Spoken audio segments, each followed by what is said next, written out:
Hello everyone, welcome back to our channel silent scholar. तो जैसे कि आपको पता है, हम पढ़ रहे थे क्लास 12th का chapter that is halo alkane and hello arenes. और उस चैप्टर में हमने काफ़ी पोर्शन कवर कर लिया था, जिसमें हमने चैप्टर्स के स्टार्टिंग के इंट्रोडक्शन में हेलो एल्केन और हेलो एरीन की नॉमेनक्लेचर से लेकर के उनकी physical property, chemical property discuss कर ली थी। और प्रीवियस लेक्चर में हमने पढ़ी थी chemical properties of hello arenes. अगर आपने वो लेक्चर नहीं देखा है तो प्लीज़ आई बटन पर क्लिक कीजिए ताकि आप उस प्लेलिस्ट तक पहुंच सके जहां पे हमने होल चैप्टर को कवर किया है। तो आज का चैप्टर ये लेक्चर सीरीज़ का लास्ट लेक्चर होने वाला है, जिसके अंदर हम पढ़ेंगे कुछ इसके इम्पॉर्टेंट थ्योरी पोर्शन, जिसके अंदर सिंपली आपको लर्न करने का पोर्शन ज़्यादा है और कुछ क्वेश्चंस करेंगे जो कि हमारी प्रीवियस नॉलेज पे बेस होंगे।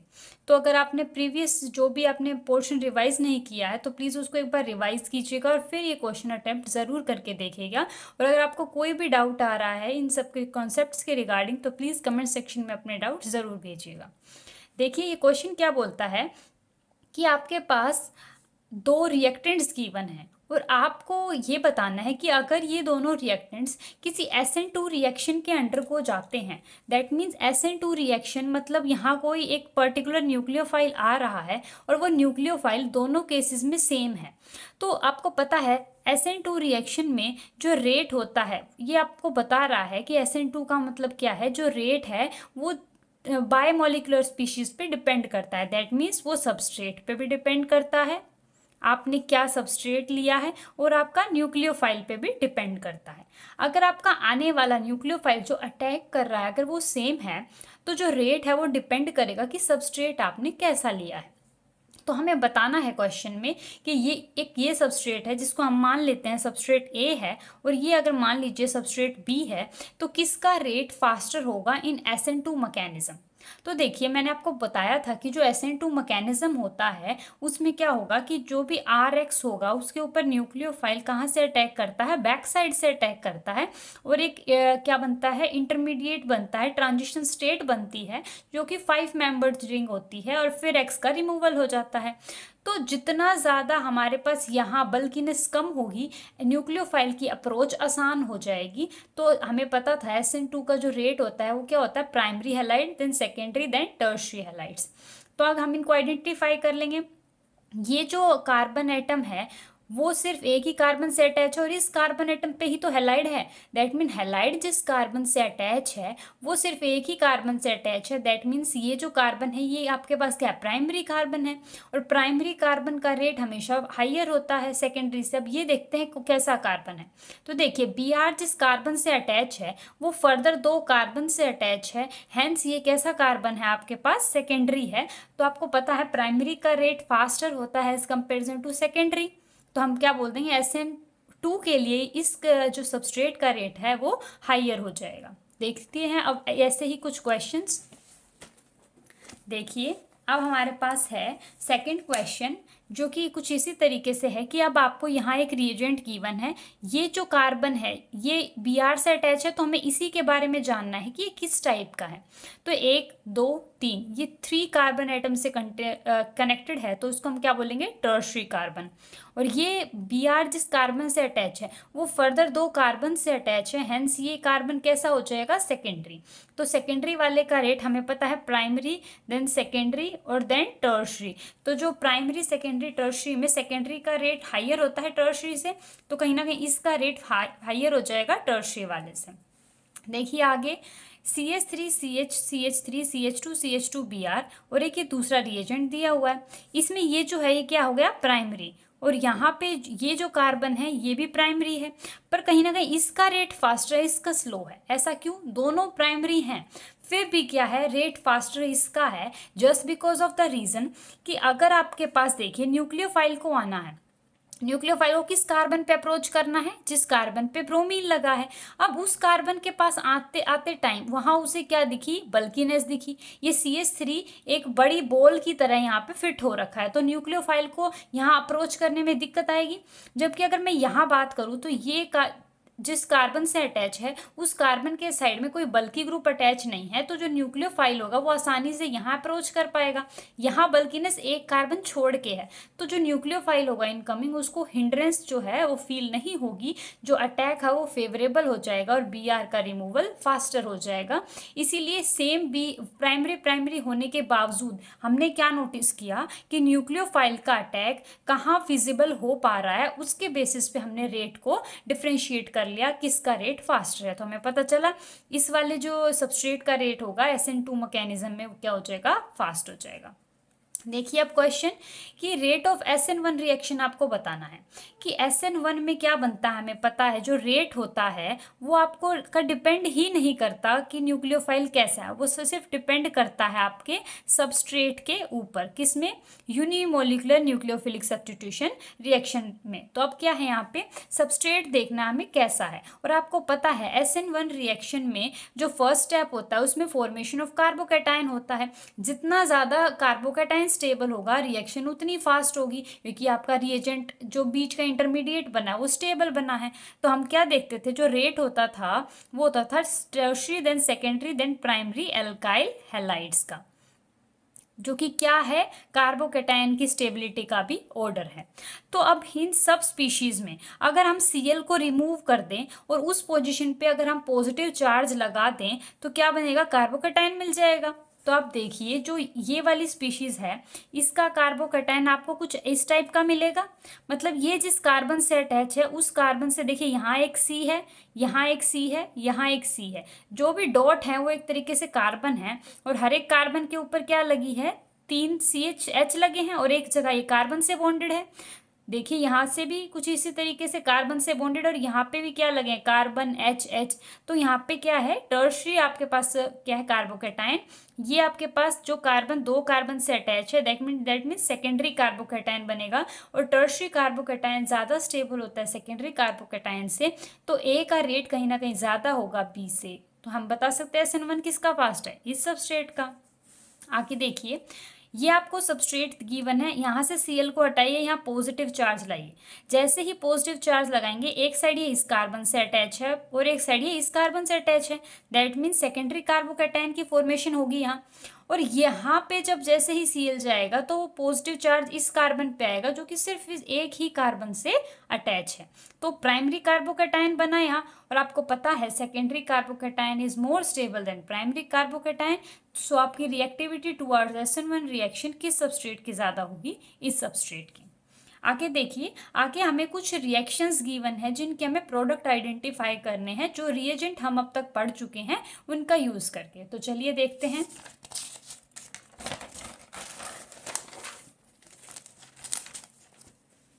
देखिए अब आपके पास साइक्लोहेक्सेन की एक यूनिट है और उसके ऊपर Br लगा हुआ है और Mg जैसे ही हमने डाला ड्राई ईथर की प्रेजेंस में।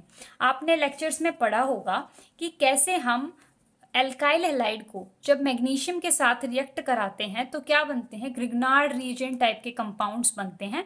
तो MgBr यहाँ अटैच हो जाएगा, ये A प्रोडक्ट बन गया। अब उन्होंने दिया हुआ था कि इसमें H2O डाल दो, तो क्या होगा, मैंने आपको बताया था कि अगर ग्रिग्नार्ड रिएजेंट को मॉइस्चर मिल जाता है या प्रोटॉन की उसको क्या मिल जाती है, प्रेजेंस मिल जाती है, या फिर मान लीजिए अल्कोहल है, अमीन्स हैं, NaRNH2 है हमारे पास, तो क्या होगा कि यहाँ से H पॉजिटिव की जो प्रेजेंस है, ROH में जो OH के ऊपर लोन पेयर हैं, ROH में जो OH के ऊपर लोन पेयर हैं वो इस H पॉजिटिव को निकाल देंगे अपनी तरफ। इलेक्ट्रोनेगेटिविटी O की इतनी ज़्यादा है कि ये H पॉजिटिव यहाँ से इजीली रिमूव हो सकता है। सिमिलरली H यहाँ से भी इजीली जा सकता है, H2O का H भी इजीली निकल जाएगा। तो जो भी यहाँ जहाँ पे भी हमें अवेलेबिलिटी मिलेगी H2O जैसे कि है, तो वहाँ पे जैसे H पॉजिटिव की हमें अवेलेबिलिटी मिलेगी तो ये H पॉजिटिव क्या करेगा, MgBr द्वारा एब्स्ट्रैक्ट कर लिया जाएगा। क्योंकि कैसे, हमें पता है RMGBr में क्या होता है, R के ऊपर नेगेटिव होता है, MGBr के ऊपर पॉजिटिव चार्ज होता है। और ये जो नेगेटिव है ये पोर्शन किस पे अटैक करेगा, पॉजिटिव पे, और पॉजिटिव वाला पोर्शन किस पे अटैक करता है, नेगेटिव पे।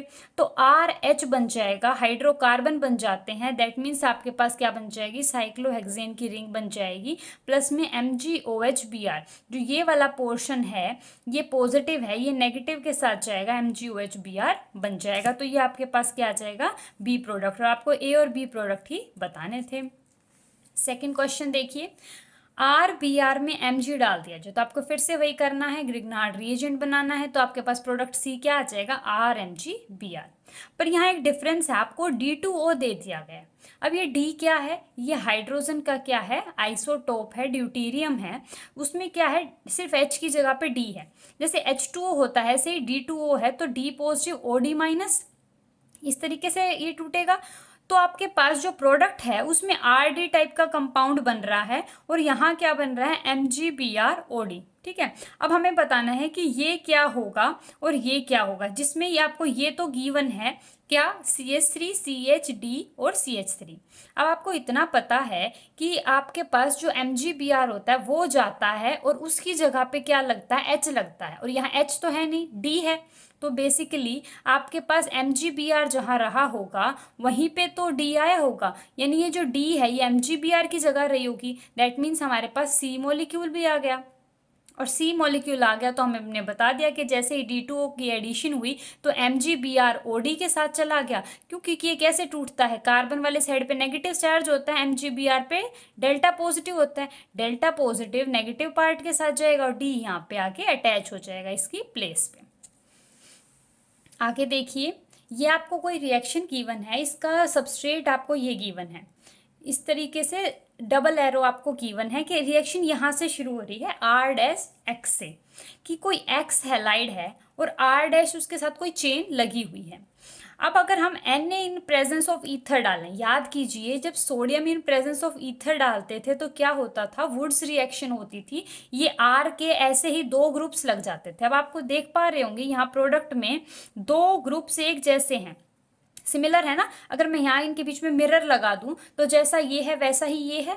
दैट मीन्स कहीं ना कहीं ये 2 टाइम्स रिपीट होके आपस में मर्ज हुए हैं बाय वुड्स रिएक्शन। तो हम क्या करेंगे, अब यहाँ पे Na in presence of ether डाला गया है तो ये इसको यहाँ से ब्रेक कर दीजिए, यहाँ पे भी H लगा दीजिए और यहाँ पे भी H लगा दीजिए, इनको ब्रेक करके। तो अब आपको पता है sodium in presence of ether का यूज क्या होता था आपके पास, कि जो RX टाइप के कंपाउंड हैं वो Na के साथ रिएक्ट करते थे 2 टाइम्स, और आपके पास NaX बाहर निकल जाता था और R और R का बॉन्ड बन जाता था। तो इन R और R का बॉन्ड तभी तो बन पाया होगा जब ये X के साथ कनेक्टेड होंगे। तो यानी कि 2 टाइम्स आपने क्या लिया होगा, CH3 CH3 CH3, और यहाँ पे X रहा होगा। ऐसा ही एक और कोई मॉलिक्यूल रहा होगा X यहाँ पे, और यहाँ पे क्या C, CH3 CH3 CH3, और फिर ये बाहर निकल के और ये आपस में मर्ज होके इस टाइप का आपको कंपाउंड मिला होगा। तो यहाँ से आप R' बता सकते हैं क्या होगा। इसी तरीके से अब आपको अगर ये R' पता है तो इसमें अगर हम Mg डालेंगे तो हमें क्या पता है, यहाँ पे क्या बन जाएगा, MgX। और आपको पता है ये नेगेटिव में टूटता है और ये पॉजिटिव में। जैसे ही H2O डालेंगे तो हमें पता है ये किस में चेंज हो जाएगा, हाइड्रोकार्बन में। MgX बाहर जाएगा और यहाँ क्या लग जाएगा, H, और हमें प्रोडक्ट में क्या मिल जाएगा, MgXOH। कैसे, H पॉजिटिव OH माइनस, यहाँ पे तो नेगेटिव है तो H आ जाएगा, MgX है तो OH आ जाएगा। मैं ये सब कैसे करती हूँ, नेगेटिव के साथ पॉजिटिव को और पॉजिटिव के साथ नेगेटिव को करके प्रोडक्ट फॉर्मेशन। तो यहाँ से आपको क्या पता चला कि आपको रिएक्शंस करने के लिए रिएजेंट्स का पता होना चाहिए कि अगर Na in presence of ether है तो आप क्या करोगे, क्या कंडीशंस होती हैं। अगर आपको ग्रिग्नार्ड रिएजेंट दिया है, वाटर की प्रेजेंस दी है, तो वो प्रोटॉन को एब्स्ट्रैक्ट करेगा, कैसे उनमें पोलैरिटी का डिफरेंस होता है, कार्बन के साइड मोर पोलर होता है। तो वो बेसिकली क्या है, यहाँ जो मेटल है, मेटल से कहीं ज़्यादा पोलैरिटी होती है हमारी कार्बन की, इसीलिए स्लाइटली नेगेटिव चार्ज हमारा कार्बन पे है, और मैग्नीशियम पे जो मेटल है उस पर स्लाइटली पॉजिटिव चार्ज है। चलिए आगे देखते हैं। अब है हमारे पास हमारा इस चैप्टर का last topic, that is polyhalogen compounds. ये का जो चैप्टर का लास्ट पोर्शन है ये सिर्फ हमें ये बताने के लिए है कि जो हेलोजन के ये कंपाउंड्स होते हैं ये ना सिर्फ हमारी लैब्स में या फिर केमिस्ट्री की फील्ड में एक इम्पॉर्टेंट रोल प्ले करते हैं, जबकि हमारे डे टू डे लाइफ में भी काफ़ी जगह इनका मेजर रोल है, तो वो हमें देखना है। तो देखिए नाम ही इनका सजेस्ट क्या कर रहा है, पॉली हेलोजन कंपाउंड्स। जिन कंपाउंड्स में पॉली मीन्स मैनी, जिन भी कंपाउंड्स में मैनी या बहुत सारे हेलोजन कंपाउंड्स होते हैं उन्हें हम पॉली हेलोजन कंपाउंड्स बोलते हैं। तो जैसे कि हमने जब स्टार्टिंग की चैप्टर की तो हमने देखा था डाई हेलोजन, ट्राई हेलोजन, जिसमें आपने पढ़े थे विसिनल, जेमिनल, है ना, कि एक की पोजीशन पे या फिर दो एडजेसेंट कार्बन के ऊपर आपने हेलोजन्स लगा दिए थे। अब यहाँ क्या है, 2, 3 या उससे कहीं ज़्यादा क्या होंगे हेलोजन्स आपके पास एक कंपाउंड में अगर प्रेजेंट हैं तो आप उसको क्या बोलोगे, पॉली हेलोजन कंपाउंड्स बोलोगे। और क्या है कि ये जो कंपाउंड्स हैं ये आपके एग्रीकल्चर, आपकी इंडस्ट्री में हर जगह जो है यूज़फुल हैं। इनके यूजेस अब हम पढ़ेंगे। आगे क्या है, क्लोरीन कंटेनिंग कंपाउंड्स, कि जिन कंपाउंड्स में क्लोरीन कंटेन करती है, तो इसको हमने 2 पार्ट्स में डिवाइड कर लिया है। एक तो है मिथाइल क्लोराइड और दूसरा क्या है CHCl3। जैसे कि मैंने आपको बताया था जब भी आपके पास CHX3 टाइप का कोई भी कंपाउंड हो तो क्लोरीन हो तो क्लोरोफॉर्म, ब्रोमीन हो तो ब्रोमोफॉर्म एंड आयोडीन हो तो आयोडोफॉर्म आप वर्ड यूज़ करेंगे। अब यहाँ क्यों हमने मिथाइल क्लोराइड लिया, क्योंकि CH4 में से 2 हाइड्रोजन्स को रिमूव करके क्लोरीन का एडिशन हुआ है। दैट मीन्स मिथाइल में को हमने किससे सब्स्टिट्यूट किया है, वाया क्लोराइड, तो इसका नाम क्या है, मिथाइल क्लोराइड। या फिर हम इसको डाया क्लोरोमीथेन भी बोल सकते हैं, इसको हम ट्राया क्लोरोमीथेन भी बोल सकते हैं। 3 क्लोरीन इन मीथेन, 2 क्लोरीन इन मीथेन, ऐसे भी आप इसका नेमिंग कर सकते हो। अब इनके यूजेस देख लीजिए कि जो मिथाइल क्लोराइड है वो यूज़ होता है एज अ सॉल्वेंट या फिर एज अ पेंट रिमूवर भी आप इसको यूज़ करते हो। प्रोपेलेंट इन एरोसोल्स, की आपके पास जो रॉकेट्स होते हैं फिर उनके एज अ फ्यूल में भी काम आता है कौन, मिथाइल क्लोराइड। अब as a metal cleansing solvent भी यूज़ होता है, जब मेटल को पॉलिश करना होता है, मेटल के अंदर आपने देखा ना कि बस चमक आ जाती है, तो उस मेटल को क्लींजिंग करने के लिए जो सॉल्वेंट यूज़ होता है वहाँ भी CH2Cl2 का यूज़ होता है। आगे है आपके पास higher level of CH2Cl2 in air can lead to dizziness and impairment in hearing vision. अब ये तो थे इसके यूजेस, अब इसके हार्मफुल इफेक्ट शुरू हो चुके हैं कि हार्मफुल इफेक्ट हमारे पास क्या है। तो जो भी हायर लेवल होगा, जब भी आप CH2Cl2 का एक्सेस में यूज़ कर लोगे तो क्या होगा, उससे आपको सुनने में प्रॉब्लम हो सकती है और डिजीनेस, चक्कर जैसा भी फील हो सकता है। अब आप देखो यही नहीं, कोई भी केमिकल जब एक्सेस में यूज़ किया जाएगा तो वो कहीं ना कहीं human body as well as हमारे इन्वायरमेंट को भी अफेक्ट करेगा, जिसको ध्यान में रखते हुए आजकल जो ग्रीन केमिस्ट्री है उसका ट्रेंड है कि आप किसी भी केमिकल को सिर्फ उतना ही यूज़ कीजिए इंडस्ट्री में भी या फिर अपने डे टू डे लाइफ में भी, जिससे वो ना ही सिर्फ इन्वायरमेंट को अफेक्ट करे बल्कि आपकी बॉडी को भी उसको अफेक्ट नहीं करना है। इस तरीके से आप केमिकल्स को यूज़ करें। आगे देखिए, इसके डायरेक्ट कांटेक्ट से आपका कॉर्निया, जिसके ऊपर आपकी इमेज बनती है और आपको कोई भी चीज़ विजिबल हो पाती है, वो भी बर्न हो जाता है। इसके डायरेक्ट कांटेक्ट से स्किन के क्या में क्या होता है, बर्निंग, आपको सेंसेशन फील होने लगता है, कि यानी कि आप क्या बोल सकते हो कि CH2Cl2 जो है आप इसको इतना एक्सटेंसिवली अगर यूज़ करोगे तो आपकी हेल्थ के लिए भी क्या हो सकता है, वो डेंजरस हो सकता है। इससे हमें ये पता चलता है। आगे देखिए कि जो CHCl3, आपने क्लोरोफॉर्म सुना होगा कि किसी भी क्लोरोफॉर्म किसी भी चीज़ को सुंघा देने से वो उसको डिजीनेस हो जाती है बंदे को, एज अ एनेस्थीसिया के तौर पे भी इसको यूज़ किया जाता था पहले के टाइम में। आजकल तो इसे कम कर दिया गया है क्योंकि इसके बहुत सारे सब्स्टिट्यूट्स और आ गए हैं जो कि इससे ज़्यादा कम हार्मफुल हैं, उतने हार्मफुल नहीं हैं। आगे देखिए इसके यूजेस क्या हैं, solvent for fat, alkaloids and आयोडीन्स, कि जो इनसोल्यूबल सब्सटेंसेस होते हैं, बेसिकली जो ऑर्गेनिक कंपाउंड्स होते हैं उनको सोल्यूबल बनाने के लिए क्लोरोफॉर्म एक इंपॉर्टेंट रोल प्ले करता है। इसका मेजर यूज़ क्या होता है, जो आपने रेफ्रिजरेटर के अंदर जो गैस देखी होगी ना, हम बोलते हैं कि फ्रिज की गैस, तो बेसिकली उसमें भी क्लोरोफॉर्म एज अ फ्रीओन की तरह एक्ट करते हैं, एक मेजर रोल प्ले करते हैं। जैसे मैंने आपको बताया एनेस्थीसिया के तौर पे सर्जरी के टाइम जो हमारे पेशेंट है उसके को बेहोश करने के लिए भी क्लोरोफॉर्म का यूज़ किया जाता था, पर due to its toxic nature उसको कम कर दिया गया और उसकी जगह अब किसने ले ली है, ईथर्स ने ले ली है। आप इसके हार्मफुल इफेक्ट देख लीजिए।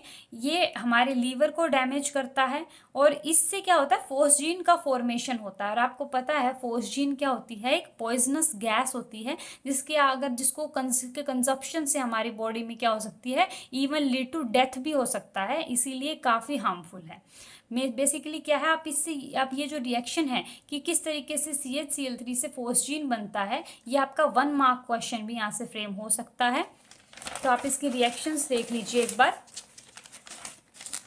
कि आपके पास CHCl3 है, जैसे ही आप इसमें O2 की प्रेजेंस में या लाइट की प्रेजेंस में इसे आप रखेंगे तो क्या बनेगा, फोस्जीन गैस बन जाएगी और HCl यहाँ पे as a gas evolve out हो जाएगा। दैट मीन्स अगर आपको क्लोरोफॉर्म को क्या करना पड़ेगा कि आपको एयर में नहीं रखना है और लाइट से दूर डार्क बॉटल्स में डाल के रखना है। क्यों? क्योंकि अगर उसको लाइट मिलेगी या एयर के कांटेक्ट में आएगा तो फोस्जीन गैस बनाएगा जो कि हमारे लिए हार्मफुल है। तो इसीलिए इनको स्टोर किया जाता है क्लोज्ड एंड डार्क कलर की बॉटल्स के अंदर, सो दैट कि वो ऑक्सीडेशन ना करे और फोस्जीन का फॉर्मेशन ना करे।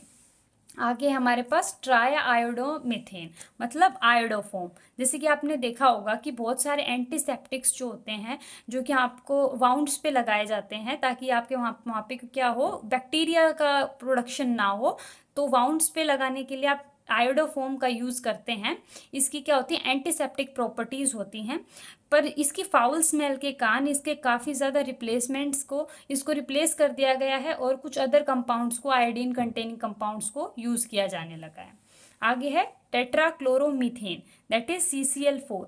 CCl4 हमने काफ़ी बार सुना है, जिसको हम ज़्यादातर क्या करते हैं, एज ए सॉल्वेंट यूज़ में लेते हैं टेट्राक्लोरोमीथेन। तो इसके यूजेस क्या हैं, रेफ्रिजरेंट में, प्रोपेलेंट में और एज अ सॉल्वेंट भी यूज़ किया जाता है। कहाँ, फार्मास्यूटिकल कंपनीज जहाँ दवाइयाँ बनती हैं, एंड केमिकल इंडस्ट्री, जो भी आपके केमिकल्स जहाँ प्रोड्यूस होते हैं इंडस्ट्री में, वहाँ भी इसका यूज़ किया जाता है। कैसे, एज अ सॉल्वेंट भी, एज अ प्रोपेलेंट भी, तो आप काफ़ी इसका यूज़ कर सकते हो। आगे देखिए कि ये यूज्ड होता है एज अ क्लीनिंग फ्लूइड। क्या आप इसे क्लीनिंग फ्लूइड के तौर पे भी इंडस्ट्री या होम्स में यूज़ करते हैं। फायर एक्सटिंग्विशर की जब फॉर्मेशन होती है तो भी इसको यूज़ किया जाता है। अब इतने इसके यूजेस हैं तो इसके हार्मफुल इफेक्ट्स को भी ध्यान में रखना बहुत ज़रूरी है। तो देखिए, इससे लीवर कैंसर हो सकता है इसके एक्सेस यूज से। इससे हेडेक, नोशिया, वॉमिटिंग जैसे कि permanent damage to our nerve cell, काफ़ी प्रॉब्लम्स अराइज हो सकती हैं। एक्सपोजर अगर CCl4 का ज़्यादा हो जाए तो इससे आप ह्यूमन की जो हार्ट बीट है उस पर भी इफेक्ट पड़ता है, जिससे क्या होती है, लीड टू डेथ भी चांसेस भी होते हैं। इससे हमारी आइज़ में इरिटेशन हो सकती है। और क्या होती है, सबसे इम्पॉर्टेंट बात कि जब अगर ये रेफ्रिजरेंट्स में यूज़ हो रहा है एज अ फ्रीओन, अगर हम इसको यूज़ कर रहे हैं तो आपको पता है कि जो ACs हैं या फिर जो रेफ्रिजरेंट हैं उनसे जो निकलने वाले पार्टिकल्स होते हैं वो ओजोन लेयर को डेप्लेट करते हैं, जिससे हमें क्या होता है, स्किन की रिलेटेड प्रॉब्लम भी होती हैं, क्योंकि स्किन की डायरेक्ट जो UV रेडिएशंस हैं वो अर्थ पे आ पा रही हैं बहुत आसानी से due to depletion of ozone layer. तो ये कहीं ना कहीं ओजोन लेयर को डिप्लीट करने का one of the major factor भी क्या करता है, कंसिडर किया जाता है। आगे देखिए, अब हम बात कर रहे थे बार बार कि रेफ्रिजरेंट के अंदर फ्रीओन्स के तौर पे यूज़ किया था। तो अब ये फ्रीओन्स हैं क्या? तो ये जो फ्रीओन्स होते हैं ये स्टेबल होते हैं, अनरिएक्टिव होते हैं एंड ईजिली लिक्वेबल गैसेस होती हैं। ये क्या करते हैं, ओजोन के अंदर जाके स्टेबल हो जाते हैं, स्टेबल फॉर्म में वहाँ पे प्रेजेंट हो जाते हैं और उनकी प्रेजेंस से क्या होती है, ओजोन डिप्लीट होने लगती है, ओजोन में छेद होने लगता है। तो ये फ्रीओन्स हैं क्या? ये फ्रीओन्स होते हैं क्लोरोफ्लोरोकार्बन कंपाउंड्स। किसके? मीथेन और ईथेन के। मतलब मीथेन और ईथेन के अंदर क्लोरीन फ्लोरीन के जो कंपाउंड होते हैं उनको जब इकट्ठा कर दिया जाए उसको साथ में बोलते हैं फ्रीओन्स। मतलब क्लोरीन फ्लोरीन के कंपाउंड किस चीज़ के? CH4 के और C2H6 के, उनको हम क्या बोलते हैं? फ्रीओन्स बोलते हैं। और ये क्या है, one of the industrial use इनका क्या है कि इसको एज अ स्वार्ट्स रिएक्शन में यूज किया जाता है। देखिए, फ्लोरीन क्लोरीन के कंपाउंड है ना, किसके? CH4 के सब्स्टिट्यूएंट में। इसी तरीके से आप ईथेन के अंदर भी अगर क्लोरीन फ्लोरीन को अगर डाल दोगे तो वो भी आपके फ्रीओन्स बन जाएंगे। और इनका यूज़ क्या है? वही यूज़ एरोसोल प्रोपेलेंट में, रेफ्रिजरेंट्स में, ACs में हम पढ़ते आए ना कि किस तरीके से हर एक एज अ सॉल्वेंट के तौर पे भी फ्रीओन्स काम कर रहे हैं। आगे देखते हैं, when these freons diffuse in atmosphere, तो मैंने आपको बताया कि ये फ्रियोन्स काफ़ी स्टेबल होते हैं और जब ये हमारे एटमोसफेयर में रिलीज होते हैं तो हमारी ओजोन जो कि स्ट्रेटोस्फेयर में है, आपने देखा है mesosphere, ionosphere, stratosphere, these are the layer of our atmosphere.